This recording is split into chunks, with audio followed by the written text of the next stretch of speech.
few years ago, we did a video on the layers of home defense. Since that time, I've spoken to several experts, tested out innovative new products, and as I've been building out my family homestead, it's been top of mind.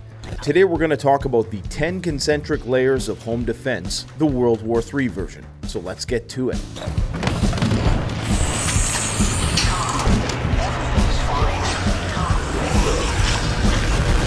We've seen a rise in property crimes across Canada and the United States in the past few years. That's why it's more important than ever that you take every opportunity to deter would-be criminals from daring to venture onto your property.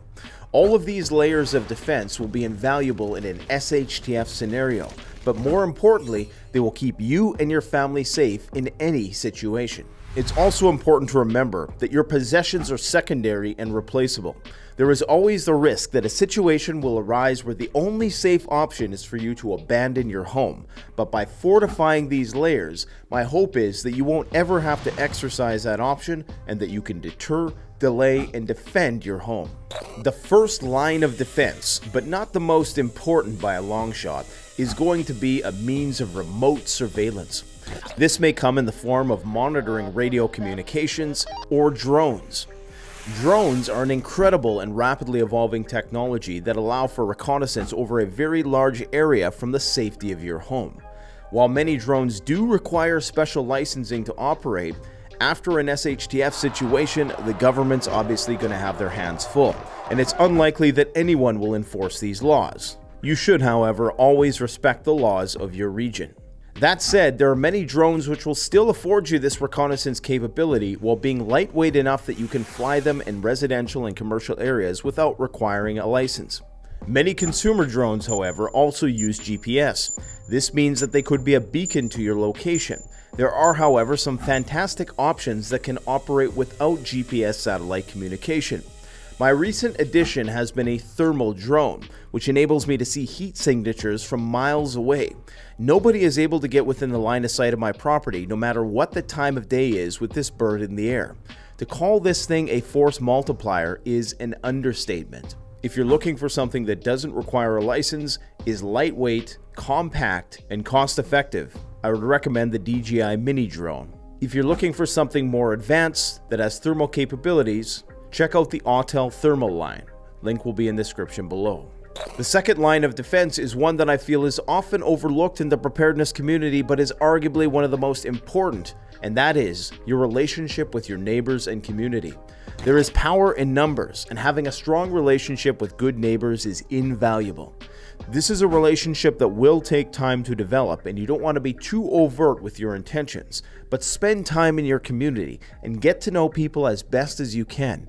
As important as finding good neighbors is, it's also important to be aware of the troublemakers within your own community.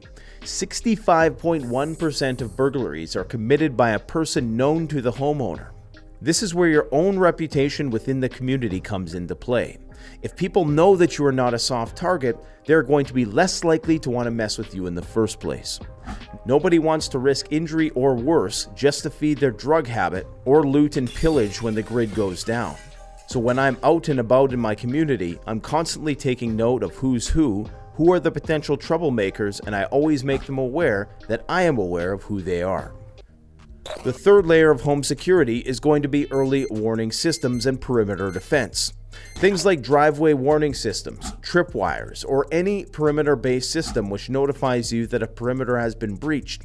These work similar to motion sensors and surveillance systems, the difference being that these tools can notify you from a greater distance, giving you more time to respond. For example, we demonstrate this 5th Ops tripwire system here. These early warning systems can also have silent alarms. Trespassers will be unaware that they've alerted you to their presence, providing you with a valuable strategic element of surprise. For example, the Dakota system that I use alerts you when a vehicle enters your property by emitting a chime inside your home. The fourth layer of home defense is going to be signage.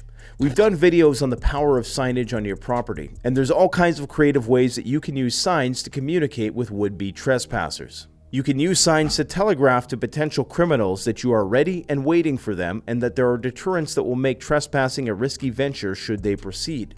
Signs can be notifying, intimidating, or deceitful. For example, you may have a sign that says you have an alarm system even though you don't. This in itself may deter some criminals. Other signs like trespassing prohibited sends a message that you are vigilant about defending your property. Even a sign that says your premises are under video surveillance may be enough to deter a threat. Now, in the case of a full-blown SHTF situation, while the good old trusty Canadian prepper mantra, trespassers and looters may be sniped, could prove to be an effective method of subterfuge, whether or not you intend to actually follow through with the threat or not. The fifth layer of defense is going to be lighting. Criminals prefer to work under the cover of darkness.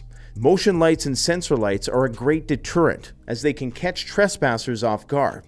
This puts them in the spotlight for you or any neighbors within the line of sight to see.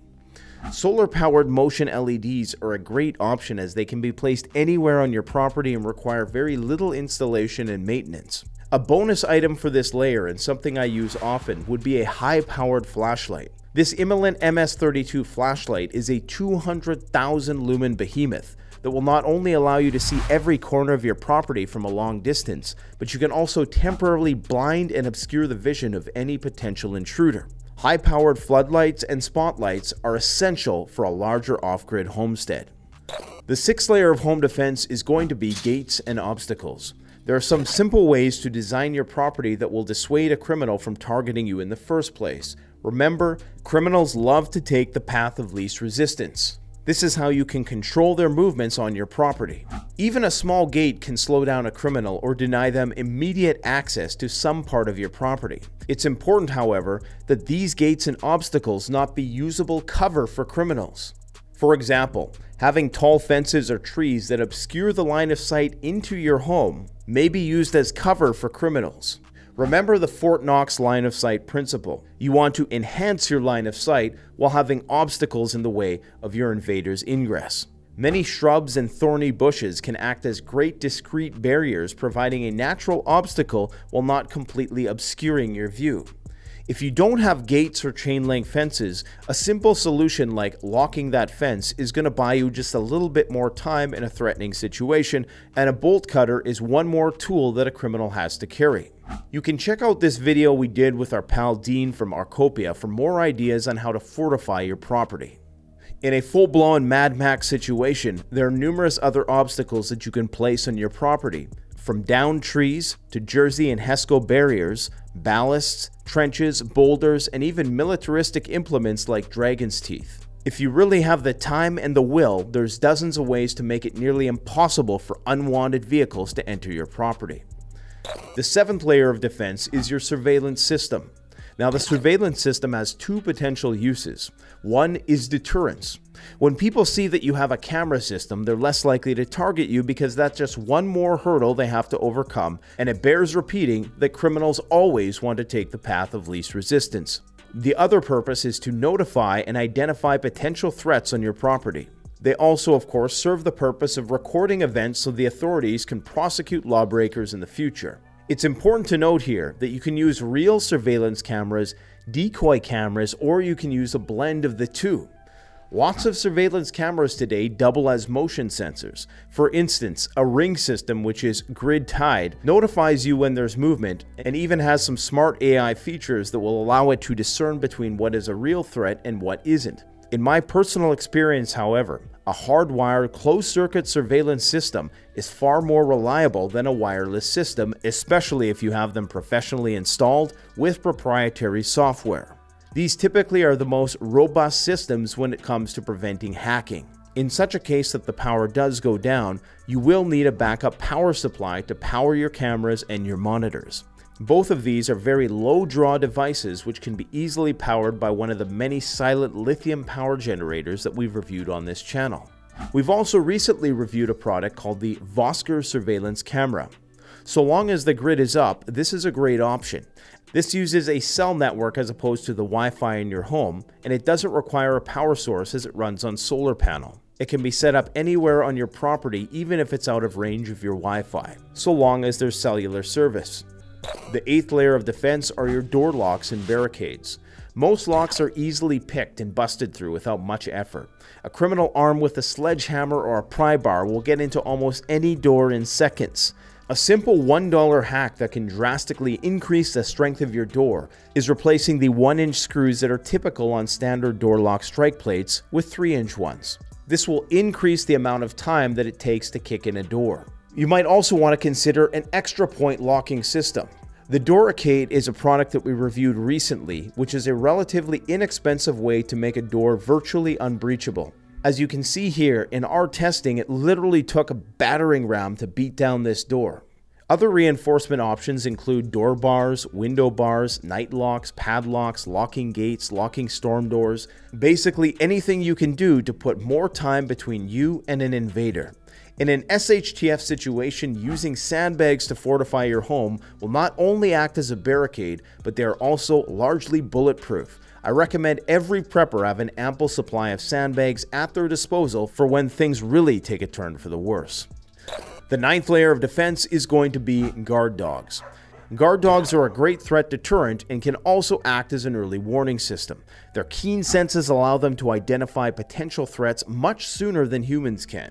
Dogs should not, however, be relied on to fight your battles for you. The whole point of all these layers of defense is to buy you time, to mount a defense, or to evade. Dogs are likely to be harmed if it comes down to a physical altercation, and they, like your family, deserve to be protected. There are many excellent breeds of dogs for home defense, but always remember to do your research on potential breeds before adopting dogs for this purpose. Personally, I have several German Shepherds which are strong and obedient, but at the end of the day, any decent-sized dog who loves his family will be a force to be reckoned with if it hits the fan. The 10th layer of home defense is you and your family. The people in your home are the last line of defense against outside threats. All the layers we've discussed thus far were designed to ensure that a situation never gets to this point. However, your ability to neutralize a threat in a situation like this will rely on your self-defense and firearms training. It is a well-known fact that an invading army is twice as likely to incur casualties as a defending one, so use your home turf advantage to the fullest. If you live in a country that permits the use of firearms for home defense, a shotgun is a reliable, versatile option. It's also important that you have an escape plan if the situation spirals out of control. Again, protecting your and your family's safety is the #1 priority.